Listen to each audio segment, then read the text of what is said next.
Bismillahirrahmanirrahim. Alhamdulillahi rabbil alamin. Wassalatu wassalamu ala rasuli rabbil alamin. Nabiyyina wa habibina wa qudwatina Muhammad ibn Abdullah wa ala alihi wa sahbihi wa man walah, amma ba'du. Muslimin dan muslimat, para jemaah, para pelajar, Assalamualaikum warahmatullahi wabarakatuh. Alhamdulillah, kita syukur kepada Allah Azza wa Jalla dengan masuknya fasa yang keempat. Maka pada hari ini 17 hari bulan 1 2022 kita dapat teruskan belajar hadis yang terakhir dalam bab At-Taharah. Kitab kita ni nama dia Bahrul Madhi, lautan madu ilmu. Kali terakhir kita break di 5 hari bulan 4 2021, iaitu hadis nombor 126, muka surat 220. Kita pergi kepada hadis, kemudian kita sambung balik huraian kita insya-Allah. Hadis kita cerita seorang badui masuk dalam masjid, dia tak tahu protokol. Bila tak tahu protokol, apa dia buat? Tengok hadis. Hadis 126. An Abi Hurairah radhiyallahu anhu qala. Abu Hurairah menceritakan kepada kita kisah dakhala a'rabiyun al-masjidah. Seorang badui, kalau kata Arabi mana orang kampung, orang badui yang dia tak ada protokol, di kampung dia di mana dia nak buang air, dia buang situ jelah. Tengok tak ada orang. Jadi Arabi ni masuk dalam masjid. Wan nabiyyu sallallahu alaihi wasallam jalisun. Nabi duduk dengan sahabat. Fa shalla, dia pun solat.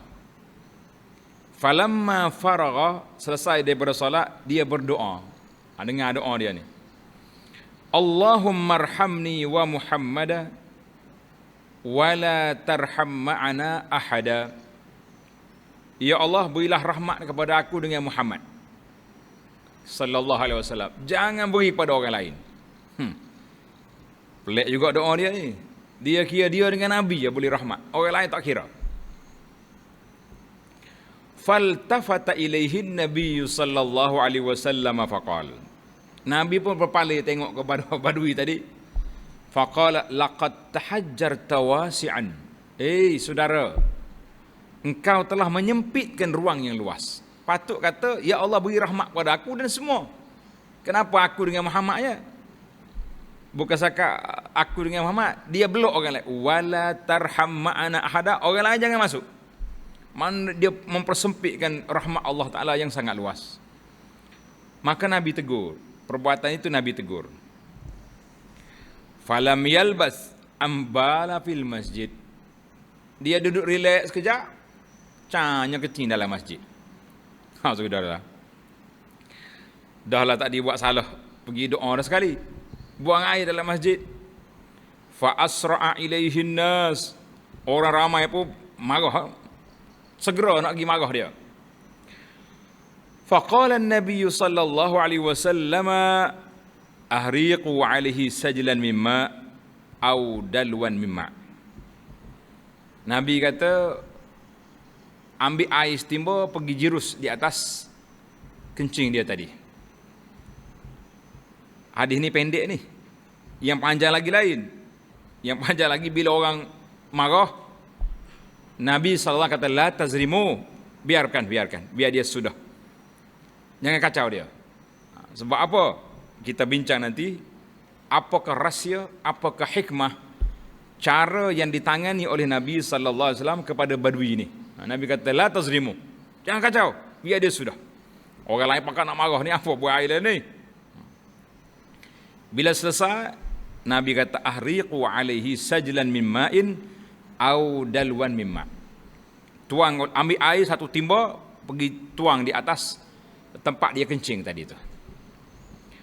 Qal, maka Nabi sallallahu alaihi wasallam bersabda, innama bu'istum muyassirin wala tub'atsu mu'assirin. Sesungguhnya kamu dibangkitkan untuk memudahkan urusan, bukan dibangkitkan oleh Allah Azza wa Jalla untuk menyusahkan urusan. Itu sabda Nabi sallallahu alaihi wasallam. Panjang lagi lah hadis ni, insya-Allah kita akan hurai dalam syarah dia nanti. Nabi panggil lah Badui ni. Ni bukan tempat buang air ni masjid. Nah, jadi tidak layak dengan perbuatan-perbuatan itu. Jadi hadis ni Syekh Marbawi bawa kepada kita dalam At-Tirmizi, wa qala At-Tirmizi hadisun sahih. Hadisun sahih. Jadi kita kata alhamdulillah. Para muhakkik juga mengatakan sanaduhu sahih. Alhamdulillah. Mana hadis orang Badui kencing dalam masjid ni sahih. Kita pun janganlah pandang negatif sangat. Allah pelik, tak ada adab. Anda boleh bayangkan kalau peristiwa ni berlaku di zaman kita, kemudian ditularkan dalam video. Nah, sebagaimana tertularnya video budak mencuri tabur masjid. Kau tak tengok? Habis pakat tengok belakang tak? Hak kena kecamnya siapa? AJK Masjid. Hati-hati AJK Masjid. Jangan duk tular-tular. Orang lah ni AJK Masjid kena marah, budak tu lain cerita. Maknanya kalau kita ambil gambar orang kecil dalam masjid zaman kita gini, apakah pendekatan yang kita nak buat? Oh, boleh tengoklah. Ribu maki sumpah seranah, maki serapah, apa tak kata di bawah tu. Nah, tapi pendekatan ini dibawa oleh Nabi sallallahu alaihi wasallam. Nabi kata la tazlimu. Jangan kacau dia. Innama bu'istum muyassirin. Allah bangkitkan kita ni untuk memudahkan urusan, bukan memayahkan. Dia orang Badui. Memang ada dia macam tu. Nak buang air, mana-mana tempat dia jumpa, situlah. Dia bukan kena bawa air apa. Lepas dia buang air, dia istinja dengan batu. Tak pelik. Yang kita yang duk cari timbul lah, cari botol. Tak? Kalau salah waktu hari tak ada air, penuh dengan botol air mineral dalam poket. Kiri kanan penuh air. Lepas tu nak masuk tandas. Simple je hidup dia mereka ni. Ambil batu, istinja, selesai masalah. Yang kita duk belajar ni. Ni hari ni sudah 45 siri kuliah dah kita. Tak? Kalau orang tanya kita, tuan-tuan dan puan-puan hidup mengaji kitab Taharah ni, istinja dengan batu, dengan tisu boleh. Berapa kali dah dalam sejarah hidup ni kita istinja dengan batu? Berapa kali dah? Tak lagi. Hak istinja dengan tisu? Berapa kali? Tak jadi ustaz. Berasa tak jadi. Hukum boleh tapi kita tak pernah buat. Jadi tak. Orang Badui memang gitu dah dia, simple. Mari kita belajar hidup cara Badui pula. Kau tak mahu? Hidup yang mudah. Nabi kata mu'assirin, la mu'assirin, la muyassirin wala tub'asu mu'assirin. Hidup biar senang, jangan susah-susah. Baik. Itu terjemahan hadis telah selesai. Kita pergi sambung kepada pelajaran kita di muka surat 222 masalah 571. Kitab kita ni dia senang, dia guna masalah 571. Tengok kitab. Masalah. Bumi yang kena kencing. Bagaimana cara menyucikan tanah orang kencing situ? Macam mana kita nak bersihkan tanah? Wahai saudaraku, kata Syekh siapa tu?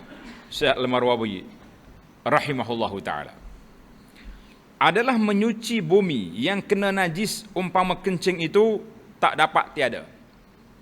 Pelajar-pelajar yang baru ni belajar bahasa. Tak dapat tiada maknanya mesti. Mudah ya bahasa moden. Tak dapat tiada maknanya mesti. Mesti menurut kaedah sebagaimana yang berikut. Kata Imam Syafi'i rahimahullah dalam kitabnya Kitab Imam Syafi'i yang besar, kitab fiqh dia nama Al-Um. Mana induk, ibu.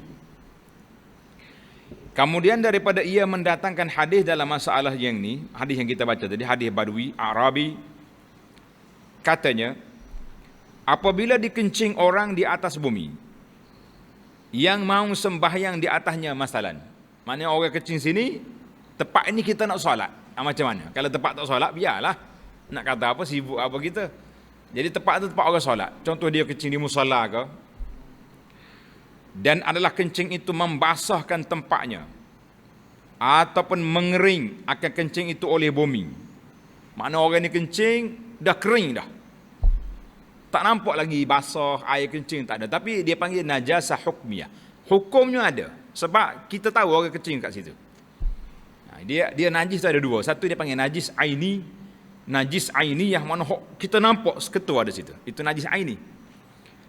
Yang kita tahu, macam air kecil ni kita tahu. Orang kecil sini tapi dah tak ada kesan dah. Dia resak masuk dalam tanah. Itu hukum. Mana hukum dia najis. Walaupun tak ada barang. Dan jadi tempat itu kering. Maka hendaklah dituang air atasnya dengan menenggelam ia akan dia. Hingga jadilah air kencing itu masuk di dalam tanah. Macam Nabi ajar tadi lah. Ambil setimba air, kita siram di atas tempat air kencing itu biar dia resak masuk. Habis. Dan air itu hanyut ia atas tempat-tempatnya semuanya, menghilangkan baunya, maka tiada apa tinggal suatu daripada sifatnya, daripada bau dan rupa. Jika demikian, sucilah tanah bumi tersebut. Bolehlah kita solat kat situ.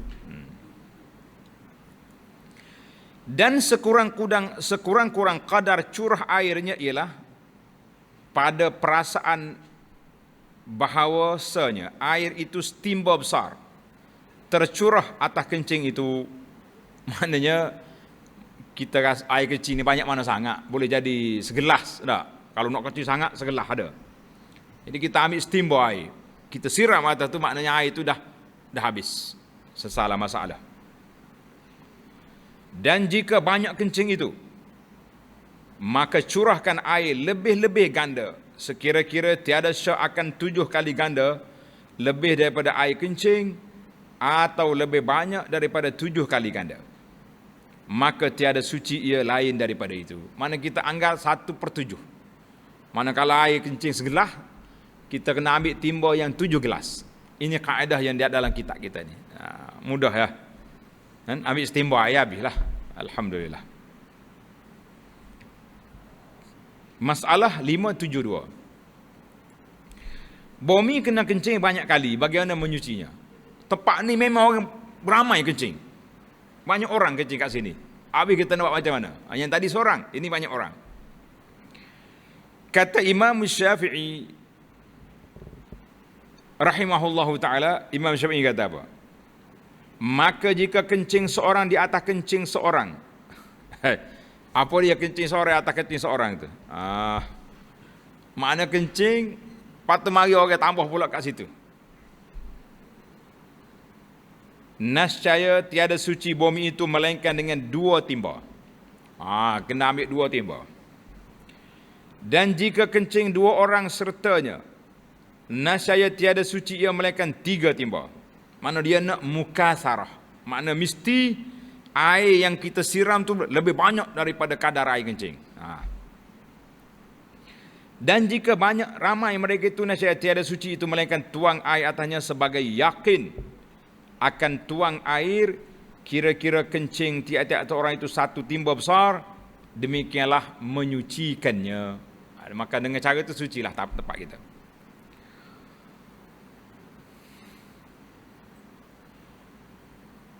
Demikianlah menyuci bumi kena air kencing banyak orang atau banyak kali kencing. Tak kira lah, walaupun dia seorang tapi 2 hari dah dia kencing situ. Banyak dah air berlaku. Maka kita kena buat. Allahul Musta'an. Baik. Sekarang ni timbul soalan. Ni kalau orang kecil, budak-budak mari masjid, dia kencing atas kapet ni. Macam nak buat? Atas tanah tu rasa tak jumpa dah di Malaysia ni. Masjid ada tanah. Kan ada lagi? Kalau di negara Arab masih ada di kawasan Badui masih ada lagi. Masjid dia buat dengan pasir.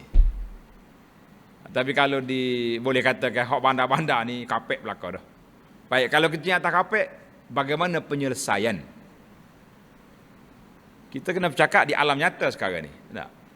Budak mari, orang tua pun hotel kau tak ada nak tahan ni, mari dengan sejuk, ekor pula kuat. No, besar-besar saja ekor kita ni, masya-Allah. Sekat PKP ni berubah dia punya wajah. Nah, PKP punya pasal. Nah, orang tak ada ekor mari. Alhamdulillah. Sejuk, tak ada nak lari. Keting sini. Macam nak buat? Anagi ada masjid. Kapek dia berlalu habis tu. Bekas foto. Tanya dia mana kapek kuat ni, pelik ni. Macam jalan tar berlubang. Oh, dia kata dia sebutlah jawatan orang masjid. Dia kata dia ni was-was kuat lah. Kalau kotor sikit lah, dia potong lalu. Kerak, pergi basuh. Lepas tu mari pasal pula. Hak sebenarnya lagu mana? Macam kita kapek besar macam ni. Nak angkat macam mana ni? Kalau kapek gulung, boleh lah kita angkat. Maka, dengan cara dia, bil mukasarah. Tadi macam cara air. Mana kalau budak kecil, agak-agak setengah gelas. Ada setengah gelas ni air tak? Air kecil dia setengah gelas boleh. Jadi kita ambil steamboat, kita siram atas tu, kemudian keringkan dia, buat lagi 2-3 kali sampai tak bau, selesailah masalah. Tak payahlah potong-potong kapek buat lari. Berlubang habis kapek masjid orang. Dah lah kapek baru. Maknanya ada sistem dia tu, insya-Allah. Kan bila kita jiuh air nanti ni, dia ada vacuum yang boleh sedut air tu. Jiuh lagi. Mana 2-3 kali kita buat. Sampai mereka memang tak ada lagi bau, insya-Allah boleh guna balik lah, tak ada masalah. Tak payah potong-potong kapek lah. Baiklah. Masalah 573. Bumi kena najis, turun hujan ke atasnya, atau hilang sifatnya dengan sebabnya tidak suci bumi itu. Macam nak buat? Mana hilang, tak nampak dah sifat dia tu.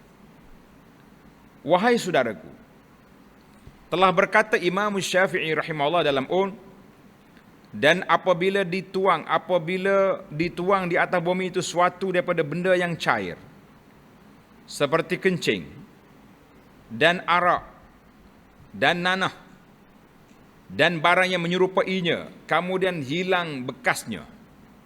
Benda ni kita tahu tumpah kat sini, tapi kesan dia tak ada. Macam nak buat?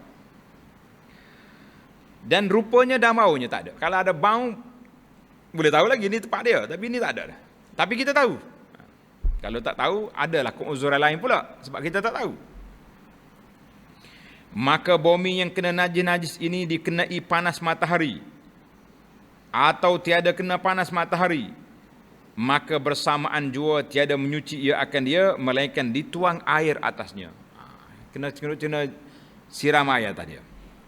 Sekiranya turun hujan atas bumi-bumi yang kena najis tadi, dengan yakin mengenainya, ia pada tempat najis-najis itu lebih banyak air daripada sebagaimana yang disifatkan dalam masalah 572 tadi, itu nasib jadilah ia suci. Maknanya kalau hujan tu kuat dah kena sini, kata orang beres lah, hujan banyak pada timbul lagi, kan, air dia banyak, selesai masalah. Dan begitu juga sekiranya dilalui atasnya oleh hanyutan air hujan. Maknanya atas tanah yang kena kecil tadi, air lalu juga tu. Air hujan lalu. Yang sedikit, yang berkekalan, hingga kira-kira menghisap bumi itu daripada airnya sebanyak mana menghisap ia daripada air yang sekira-kira dituang ke atasnya, maka selesai juga masalah. Maknanya hujan tak tipu sini. Contoh kita kata, duduk di bawah atap. Nih, orang kecil bawah atap. Hujan turun sini, tapi air itu mengalir pergi bawah atap. Kena atas tempat kecil itu lebih banyak daripada timbul yang kita jiruh tadi, selesai masalah. Simple sangat dia masalah dia kan.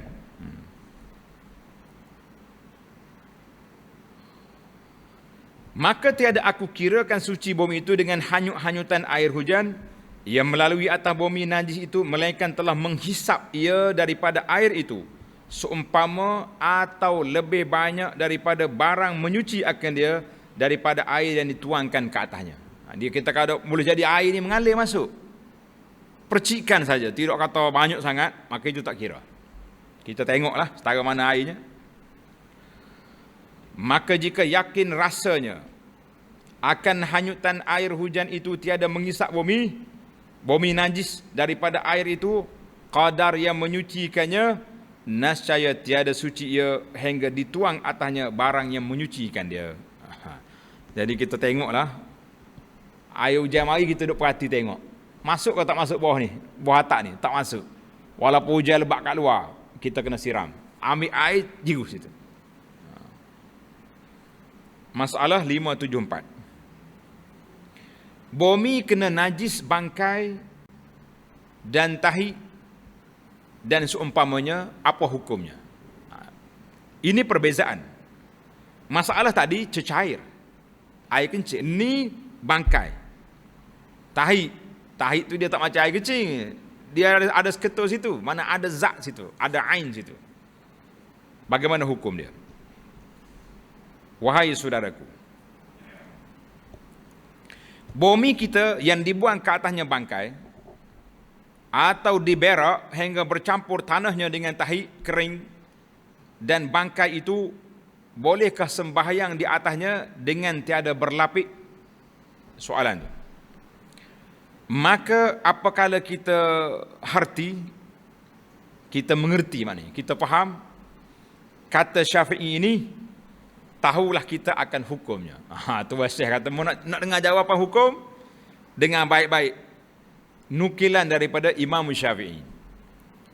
Qala rahimahullahu ta'ala, kata Syafi'i, dan adapun tiap-tiap najis yang berjasad, berjisim, nasi, ada ketul, ada benda, dan berketul-ketul seumpama bangkai dan tahi dan darah dan barang yang seumpamanya, maka tiada suci bumi itu daripadanya, melainkan bahawa dihilangkan dia daripadanya, kemudian dituangkan air atas yang basah-basahnya, jika ada daripadanya padanya sebagai menuang mencuci bumi kena air kencing, dalam masalah 573 tadi. Maknanya kalau benda tu ada, kita kena angkat, buang dulu najis tu. Mana kita ambil bangkai ke apa dia hadut atas tanah ni, buang, kamu dia baru siram air.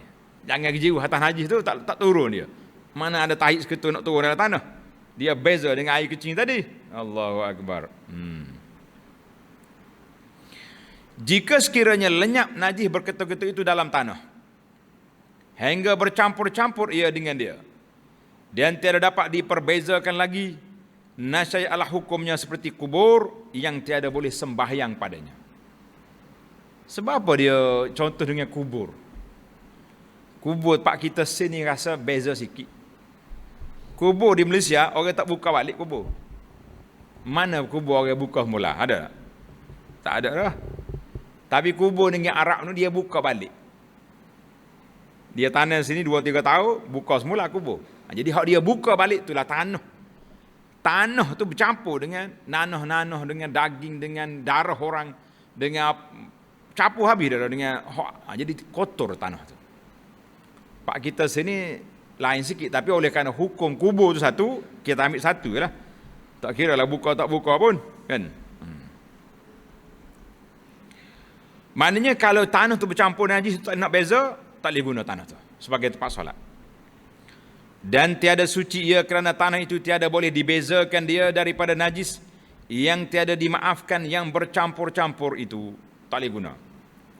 Maka demikian itulah hukum tiap-tiap najis yang bercampur dengan tanah, seperti tempat-tempat berak di muka bumi, sutuh rumah dan barang yang menyerupainya. Mana kalau tempat orang buat najis ini, tak boleh kita solat situ, sebab dia bercampur dah tanah dia tu dengan apa? Dengan najis. Baik, kita berpindah kepada masalah 575. Bumi yang ditanam bangkai dalamnya. Yang tadi bangkai najis di atas ni. Hak ni kita korek, letak bangkai dalam tu. Apa hukumnya? Sembayang di atasnya macam mana?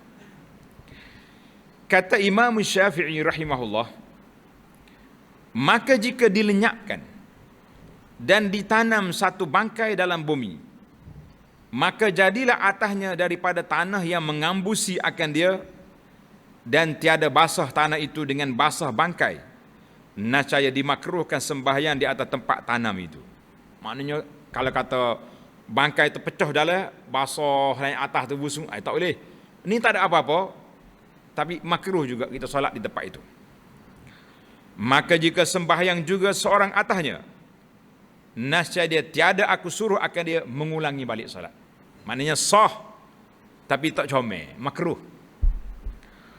Maka demikian itulah hukum barang yang ditanam ke dalam tanah daripada segala najis yang tiada bercampur ia dengan tanah. Ini sebab kita duduk atas tanah, yang memang dalam tu ada bangkai, ada najis. Tidak elok dia panggil, tak comel. Sah tapi. Masalah 576. Bumi masjid berlantaikan bata najis, apa hukumnya? Maknanya bata yang kita buat bangunan ni najis. Orang buat batu-bata dengan benda yang kotor. Kata Imam Syafi'i rahimahullah dalam Al-Um, dan apabila ditempai, tempai itu makna kita tempah, kita buat bata daripada campuran umpama air kencing. Allahu Akbar. Tak ada air, tu ke hak buat. Tu ke hak bata tu pakat kencing situ, gaus min. Ini andayalah dak. Kita kadang-kadang bila bercakap benda ni kita senyum je. Kita kata kita nak buat hukum ni kena mikir luar kotak lah sikit. Allah. Apa nak buat? Buat dengan air kencing.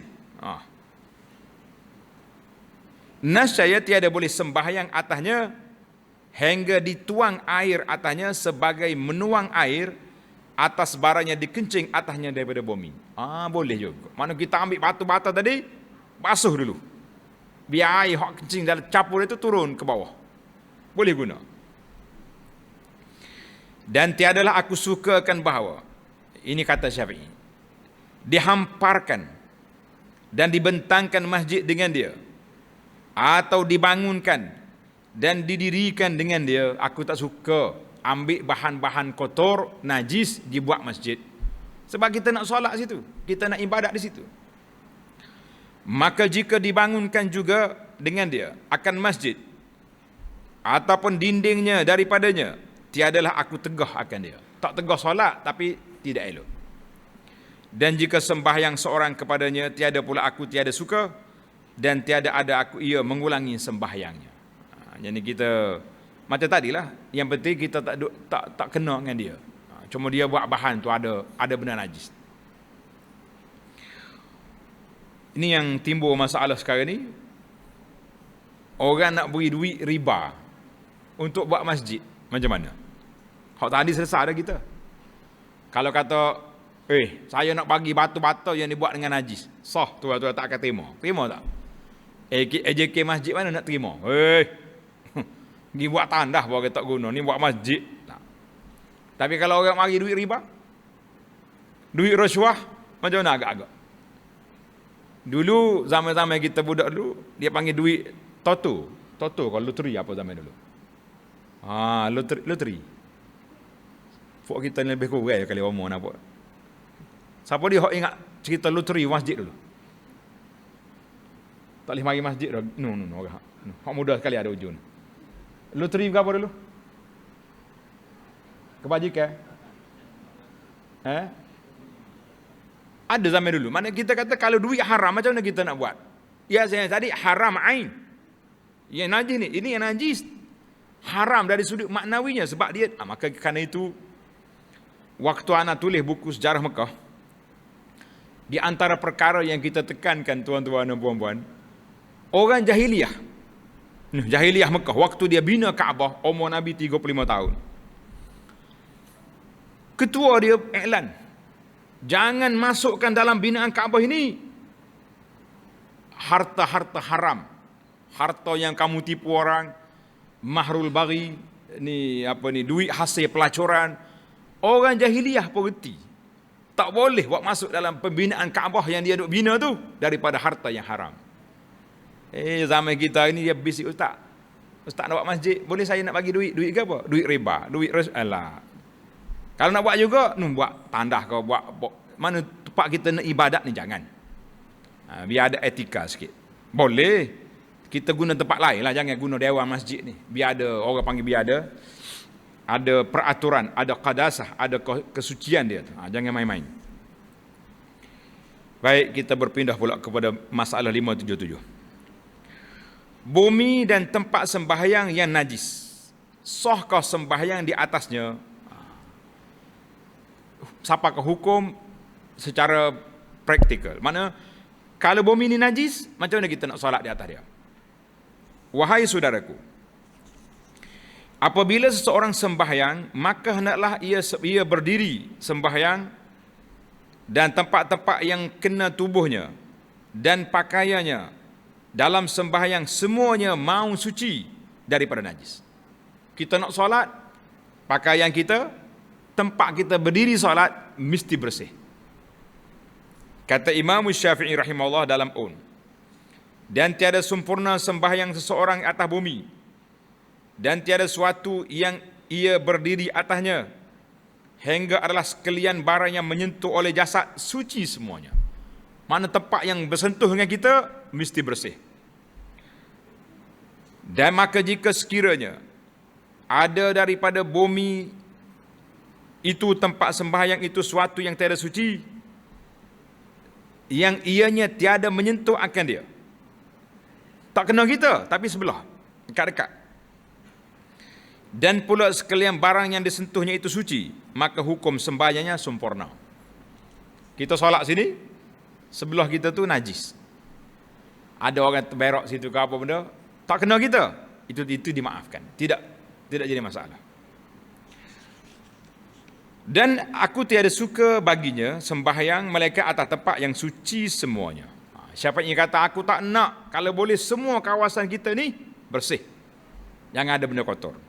Yakni jangan seperti di bawah dada dan di antara dua kangkang itu najis, dan tempat lain suci masalan. Maknanya yang penting tempat kita ni mesti bersih semua. Maka sama ada yang disentuh tangannya, atau kakinya, atau lututnya, atau dahinya, atau tuntung hidungnya, ni hujung hidung ni, atau apa suatu yang bersentuh daripadanya, dan begitu juga pakaian yang jatuh dari atas tubuhnya. Apabila suatu daripada semuanya itu kena najis, kena ke atasnya najis, nascaya tiada sah sembahyangnya, dan wajib atasnya mengulangi balik solat. Apa yang kita faham di sini? Maknanya kalau kita duduk di tempat najis yang bersentuh dengan kita, tak sahlah solat kita. Mula-mula keluar ni main hok sakut baju ni, bising juga. Nah, bising tak bising? Ada orang tak boleh pakai ni. Sebab apa tak boleh pakai? Sebab tali ni pergi ke atas menara, kena tarik cicak. Oh, dia punya jauh sangat jarak kita tu. Jadi kita ni janganlah keras sangat. Innama bu'istum muyassirin walam tub'asu mu'assirin. Nabi kata permudahkan, jangan payah. Apa hidup korek waya siapa kata? Kita dengan ni ya sudah. Kita imam sini, waya kita pergi ke amplifier, cukuplah setakat tu. Hidup korek habis siapa ke atas menara tu buat apa? Jadi tu dia panggil mu'assirin. Pasal dia ni susah nak menyusahkan diri sendiri.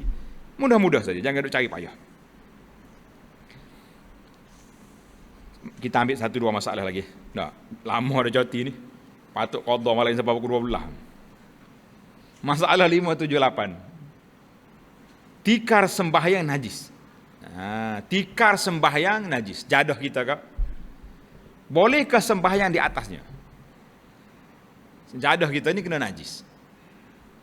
Kata Imam Syafi'i rahimahullah dalam dan bermula hamparan dan barang yang dibentang dan disembahyang atasnya seumpama lantai, apabila berdiri seseorang daripadanya atas tempat yang suci, dan jika yang baki daripadanya najis, seperti di hujungnya atau setentan dengan dada dia, maknanya bukan kena kita tapi bertentangan dengan kita ni, sekalipun nascaya memadai akan dia oleh sembahyangnya. Yang pentingnya kita tak sentuh dengan benda tu. Tiada seperti hukum tikar itu. Tikar, sejadah, sebab kita duduk atas dia. jaga-jaga. Segala pakaian setengahnya suci, maka dipakai akan dia. Dan hujungnya yang najis diletakkan di bumi, maka demikian itu tiada sah sembahyangnya, kerana dikatakan orang akan dia memakai akan kain, maka kemana ia pergi adalah ia sertanya bersalahan tikar tadi. Apabila ia melangkahkan kaki daripadanya, tinggallah ia pada tempatnya. Maknanya kalau kita benda hak kita duduk atas tikar tu tapi tak sambung dengan najis, itu dibolehkan. Tapi kalau pakaian ada kita najis yang bergerak sekali dengan kita, bermakna kita menanggung najis. Ini menanggung najis. Itu jadi masalah sekarang ni, masalah yang kita akan bincang dalam ni dia tak sebut tentang anak-anak orang pakai pampers. Budak pakai pampers tu lagu mana nak buat? Adakah dia dikira menanggung najis ataupun tidak? Satu kes. Satu kes lagi, budak kecil tak sunat. Biasa ni masyarakat kita dia allergic. Tengok, budak kecil ni, tak sunat lagi ni. Tak khitan lagi ni. Duduk jauh-jauh. Kata, ayuh dia kata, saya baru yang mandi dia. Seluar baru pakai. Tak kaya tu. Dia kata tu, hak dia tak sunat. Tu duduk dalam sarung ni, dia giduk korek apa pada dalam sarung orang tu. Jadi kita kena tengok keadaan. Sama juga bila contohnya orang ni tak ada bibi. Dia nak solat macam mana mak dia ni? Dia bersihkan anak dia siap-siap. Tukar pampers molek-molek. Kalau kita semaya, dia mari dekat. Tidaklah mana kita menanggung najis. Kecuali dia naik atas tengkok kita. Dia bau. Anak kita bukan naik atas belakang kita duduk rokok, duduk sujud ni, tiba-tiba wah, bau semerbak. Itu lain cerita. Jadi kita kena ada ada kefahaman lah dalam masalah ini supaya kita tidak terlalu menyusahkan. Siapa ada setengah wanita ni tak boleh nak solat ustaz, selagi suami tak balik kerja sebab anak dia ni, baby dia ni. Jadi kita kena belajar lah benda-benda itu. Mana kalau duduk atas dia naik atas kita, menanggung. Tapi kalau duduk tepi, tidak. Ini dalam masalah kita. Masalah 579, air kencing itu najis, apakah dalilnya? Kita kata air kencing itu najis, apa dalil? Kata Imam Nawawi rahimahullah ta'ala, adalah hadis pada masalah 570 itulah dalil yang mengisbatkan air kencing anak Adam itu najis. Dan ialah yang diijma'kan. Para pelajar tulis, ijma' maknanya sepakat para ulama Islam masa tu mengatakan air kencing najis. Dan tiada farak, mana tak ada beza. Farak dengan mana tidak ada beza. Antara air kencing orang yang dewasa dengan air kencing budak kecil, kanak-kanak, yang ijma' mereka tu yang dibilangkan dengan dia, maknanya ijma' ulama yang diambil kira. Itu dia panggil dibilangkan. Ada ulama hak tak boleh ambil kira apa ada juga. Tetapi kencing kanak-kanak yang belum umur 2 tahun tu, memadai dengan renjis air sebagaimana dalam masalah 272 yang telah diterangkan dulu. Tuan-tuan tengok balik dalam 272 dulu. Itulah dia. Baiklah. Masalah 580, menyuci masjid daripada kotor-kotor itu adakah disuruh? Maknanya nak bersih masjid ni adakah kita disuruh? Kata Imam Nawawi rahimahullah, adalah pada hadis dalam masalah 570 itulah dalil di atas menghormati masjid dan menyucinya dan memeliharanya daripada kotor-kotor dan cemar dan ludah, dan menolakkan daripada hingar dan bantah-bantahan dan jual beli. Panjang kalau kita nak hurai satu-satu, memang satu muhadarah lain pula. Jadi ana bagi link lah kepada tuan-tuan, kita sudah ada huraian khas tentang hukum masjid, hukum jual beli dalam masjid. Tengoknya dalam YouTube Abu Anas tu, hukum jual beli dalam masjid. Itu tidak dibenarkan berjual beli dalam masjid. Sebab itulah kita tak berani. Ada setengah penceramah ni dia mari setengah meja ni dengan kesminya, dengan botolnya, dengan apa, ceramah setengah jam, 20 minit duduk menega. Kita kata tak payah ustaz, kalau nak menega kita buka kedai luar tu. Ni jual beli dalam masjid tidak dibenarkan. Hingga bangar ni pasal duduk bising dalam masjid. Ni bukan pasal ikan sini ni. dan berbagai-bagai akad dan barang yang pada maknanya. Mana kita jangan jual belilah. Kalau kita ada kitab sebuah dua nak mengajar tu cerita lain, tapi tu jangan duk akad saja belilah. Tidak berlaku lagi tu. Kerana Nabi SAW tiada dibiarkannya air kencing orang Arab Badui itu sekejap pun, melainkan dengan bersegera jua Rasulullah SAW menyuruh orang-orang menyucinya dengan merunggahkan setimba besar daripada airnya. Jadi apa dia? Senanglah. Waktu selepas daripada Badui itu selesai kencing, Nabi kata hariqu alaihi dalwa mimma. Subbu alaihi, banyak riwayat subbu alaihi zanum mimma. Nabi kata pergi ambil air, siram atas tempat tu. Sebab masjid ni tak boleh tunggu lama. Masjid ni mesti dibersihkan. Jadi kita pun contohnya budak kencing atas masjid. Yang kata tak ada orang malam ni, kita basuh pagi esok. Malam tu juga kena basuh. Kebetulan bahagia maintenance ataupun juru cuci masjid cuti malam tu. AJK lain kata pagi esok lah. Kata ni orang kata Nabi kita bersegera membersihkan masjid daripada kencing Badui tadi. Kena kita pun kena segera juga. Allahu Akbar. Baik. Masalah 581, bumi itu suci ke ia bertuang dengan air? Suci ke bumi tadi? Baiklah, kita break setakat itu dulu. InsyaAllah dalam siri yang akan datang kita akan tamatkan hadis hadis ini, dan tamatlah juzuk yang pertama kitab Bahrul Mazi. InsyaAllah kita akan masuk juzuk yang kedua. Bagi jemaah yang belum ada kitab, tapi yang kalau ada kitab ni, kitab yang versi Jawi ni, dia ada 2 jilid selalu ni. Jangan beli lagi. Ada dah sebelah dia tu. Sebelah dia tu jilid yang kedua. Kalau yang terjemahan Rumi tu, tu kena beli lain. Kalau yang ni, ni kena pergi beli. Ni habis dah. Habis. Jadi kita break setakat tu dulu. InsyaAllah dalam sini akan datang menarik tuan-tuan. Menarik sebab ada huraian masalah 583 tu, bagaimana cara Nabi berinteraksi dengan orang Badui yang tidak pandai dia punya protokol macam mana. Wallahu alam. Subhanakallahumma wa bihamdika asyhadu an la ilaha illa anta astaghfiruka wa atubu ilaik. Wa sallallahu ala nabiyyina Muhammad wa ala alihi wa sahbihi ajma'in walhamdulillahi rabbil alamin. Wassalamualaikum warahmatullahi wabarakatuh.